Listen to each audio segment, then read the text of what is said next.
नमस्कार माझ्या शेतकरी मित्रांनो. आपण आलो आहे आपला 36वा व्हिडिओ घेऊन. 100 दिवस 100 व्हिडिओ ह्या चॅलेंजमधला. आणि आज आपलं पूर्णपणे टोमॅटो प्लॉट हा रश्शा कापून झालेला आहे. त्या तुम्ही बघू शकताय.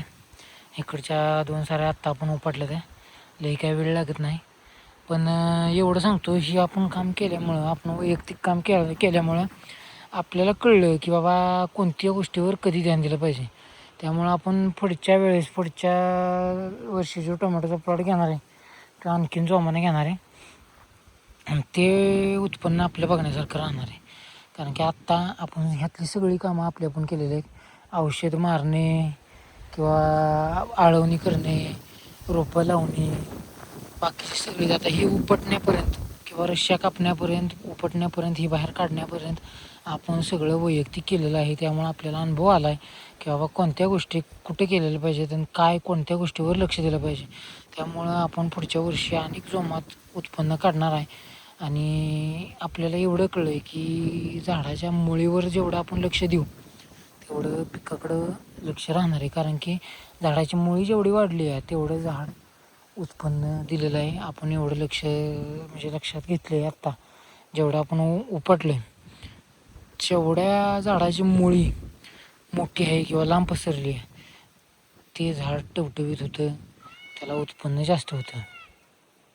असं एवढं आपल्या लक्षात आलं. ह्या 2 मुळ्या उपटून काढल्यात तेवढ्यातच आपल्या लक्षात आलं इकडं मुळ्या नव्हत्या एवढ्या आणि इकडच्या आपल्या एक 5-6 साऱ्या कमीच होत्या. म्हणजे अशा कुचंबल्या होत्या. कारण की आपलं इकडं मशागत पण कमी पडली होती आणि इथं वावर आपण रोटरताना पुलटी मारताना ओलं होतं.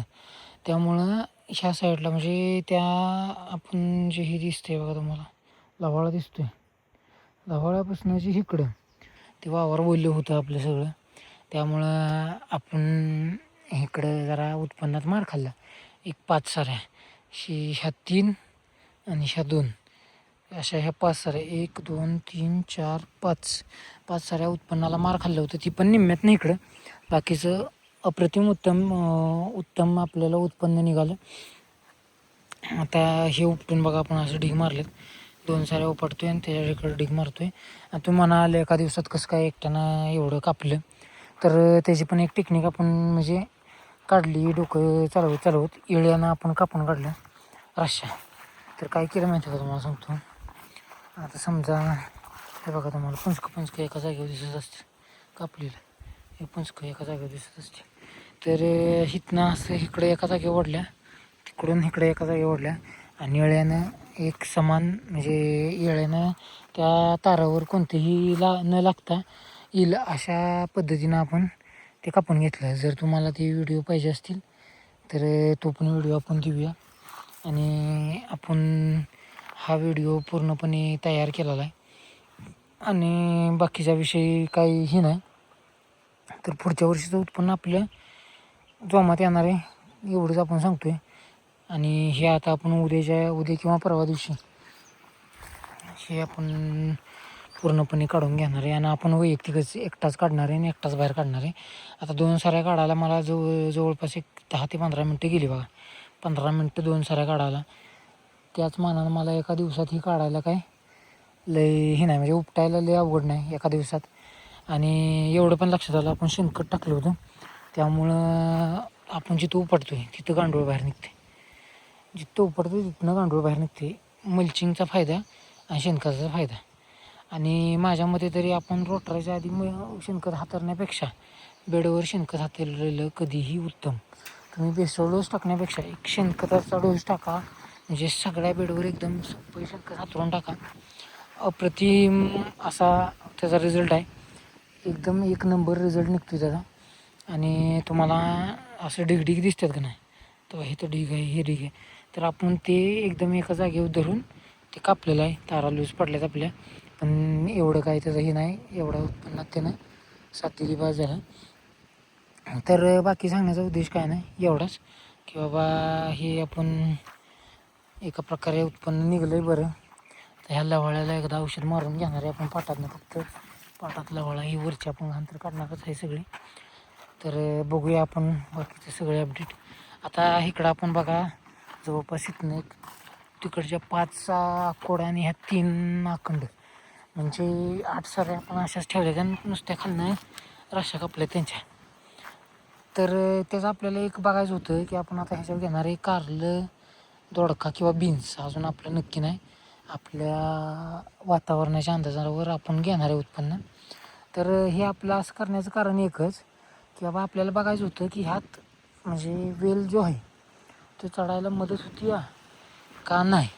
जर मदत झाली तर पुढच्या वर्षी आपण ह्याच प्रकारे रश्या कापणार आहे आणि ह्याच प्रकारे सगळं म्हणजे सेटअप उभा असेल तसंच आपण पुढचा निर्णय घेणार आहे. इकडचं काढण्याचं बाबा ही उद्देश की बाबा तार खराब होणार आणि ही फक्त आपल्याला एक प्रयोग म्हणून एवढंच ठेवलं आहे की बाबा चढते का नाही बघायचं होतं आपल्याला, एवढंच गोष्ट. इकडची तार खराब होणार पावसामुळं, त्यामुळं हे ताराचं सगळं मोकळं करून एकदम क्लिअर कट केलेलं आहे आणि ते आता आपण तुम्हाला दाखवतोय. शो प्रयोग जर सक्सेस झाला तर पुढच्या वर्षीपासून आपण सेम हेच म्हणजे सेम अशीच पद्धत ठेवणार आहे. ह्याच्यावरनं वेल चढतोय का काय होतं आहे ते बघायसाठी आपण हे अशी टेक्निक लावलेली आहे. तर ती टेक्निक सक्सेसफुल झाली तर अतिउत्तम, नाहीतर आपलं ह्या सेटअप आहे असं. तर ह्याच्यावर आपण बीन्स किंवा कारलं किंवा दोडका शक्यतो 2 पिकं घेणार आहे. बीन्स कारलं दोडका किंवा बीन्स दोडका असं काहीतरी 2 पिकं घेणार आहे ह्यात. कारण की लॉस सहन करण्याची आता आपली म्हणजे ताकद नाही आत्ता सध्याला. तर कालच्या वेळेत तुम्हाला भेंडीची अपडेट दिली, भेंडीचं औषध घ्यायचे, त्यामुळं आपण उद्या काढतो आहे का परवा काढतो आहे त्या अंदाजावर आहे. उद्या जर भेंडीचं औषध घेतलं तर ही पूर्णपणे काढून होणार नाही. आज आपण सकाळी 6 वाजल्यापासून हे चालू केलं होतं आणि आत्ता पूर्णपणे आपलं फायनल झालं आहे. त्या 2 वेळी उपटून बघावं म्हणलं. त्या सांगण्याचा उद्देश एवढाच. ते आता आपण पूर्णपणे उपटल्यावरती सांगूया, आत्ता नको सांगायला. आत्ता हे दाखवतो एवढंच.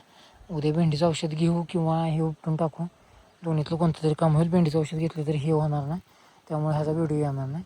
त्याचाच व्हिडिओ येईल भेंडीचाच. कोणतं औषध घेतो आहे ते पण सांगेन आणि हे पण सांगेन तुम्हाला. तर चला बाकीच्या गोष्टी आपल्या आपण पुढे अपडेट देत राहू.